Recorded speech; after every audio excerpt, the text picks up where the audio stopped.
بسم اللہ الرحمن الرحیم۔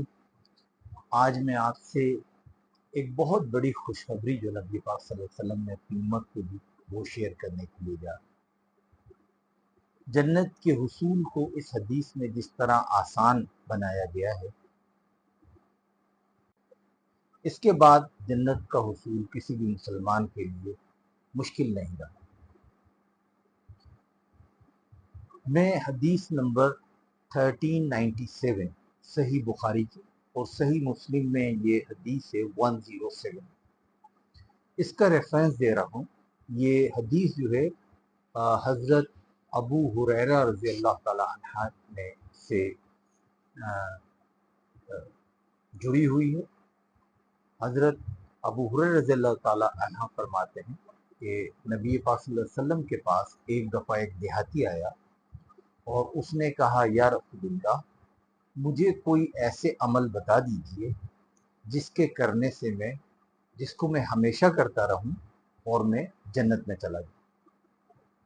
تو نبی پاک صلی اللہ علیہ وسلم نے کہا، ایک اللہ کی عبادت کرو اور اس کا شریک نہ ٹھہراؤ۔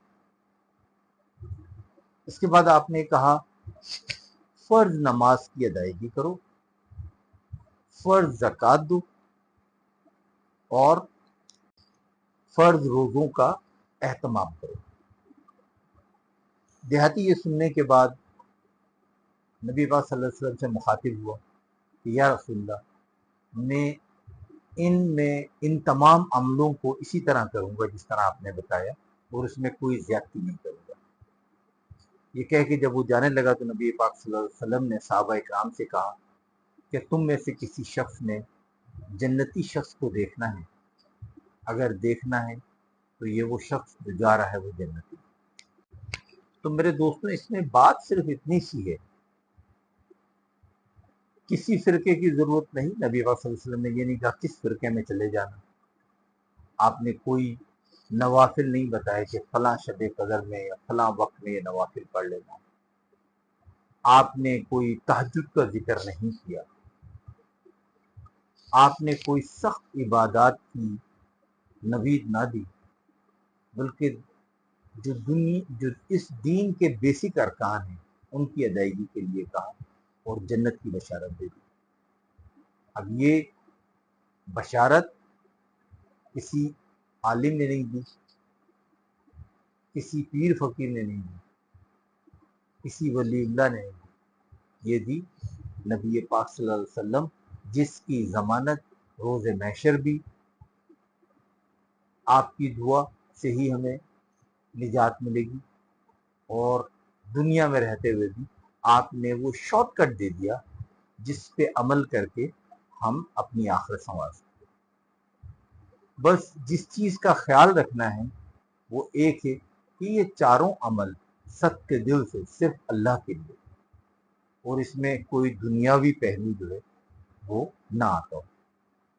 تو میں سمجھتا ہوں کہ بہت شارٹ کٹ ہے، ہم سب کر سکتے ہیں، بہت آسانی سے کر سکتے ہیں، ہمیں ویسے بھی کرنا چاہیے، یہ تمام چیزیں ہم پہ فرض ہیں۔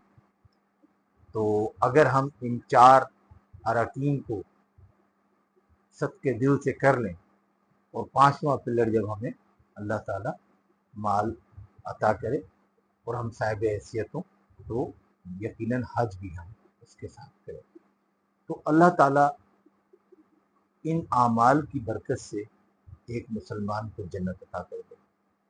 میری یہ دعا ہے کہ آپ اور ہم سب مل کر اللہ تعالیٰ ہمیں یہ عمل کرنے کی توفیق عطا فرمائے، ان اعمال کے اندر وہ خلوص نیت اور خلوص عطا فرمائے کہ جو قبولیت کا ذریعہ بنے، اور ہمیں اللہ تبارک تعالیٰ نبی پاک صلی اللہ علیہ وسلم کے کہنے کے مطابق ان اعمال کی برکت سے جنت الفردوس میں اعلیٰ مقام عطا فرمائے جب ہم اس دنیا سے رخصت ہوں۔